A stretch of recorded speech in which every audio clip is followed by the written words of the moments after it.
Ahojky, bola som v obchode a našla som tam tento jogurt. Takýto jogurtík som tam našla a že vraj tuto hore má byť nejaká hračka a tu dole má byť jogurt. Tam aj lyžičku. A rozhodla som sa, že to zoberiem a s vami si to otvorím. Poďme na to.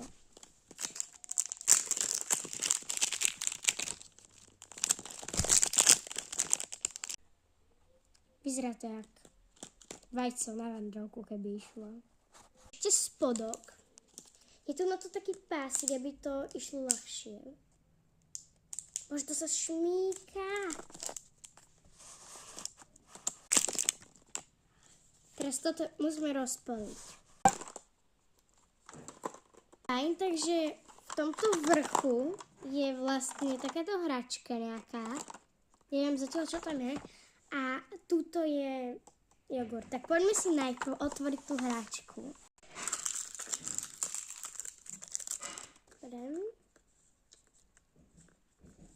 V pohode.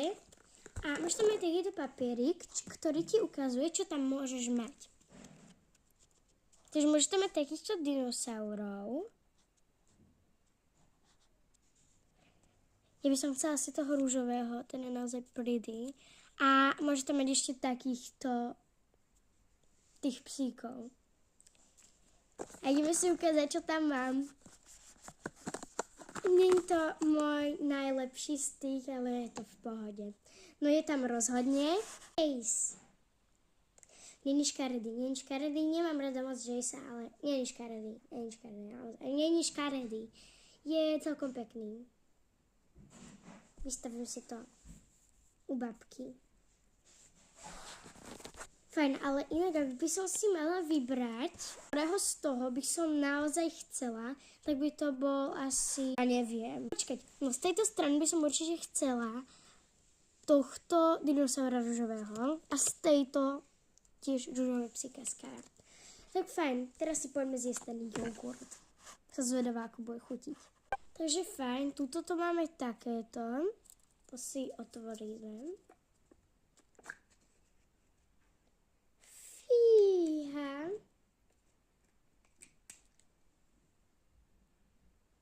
Toto si musím položiť na poličku. A toho nebola celá posteľ. Fajn, poďme ho ochutnať a zjesť.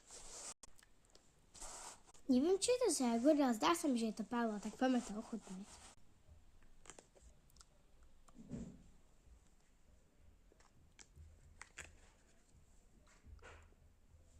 Mega. Naozaj mega dobrý.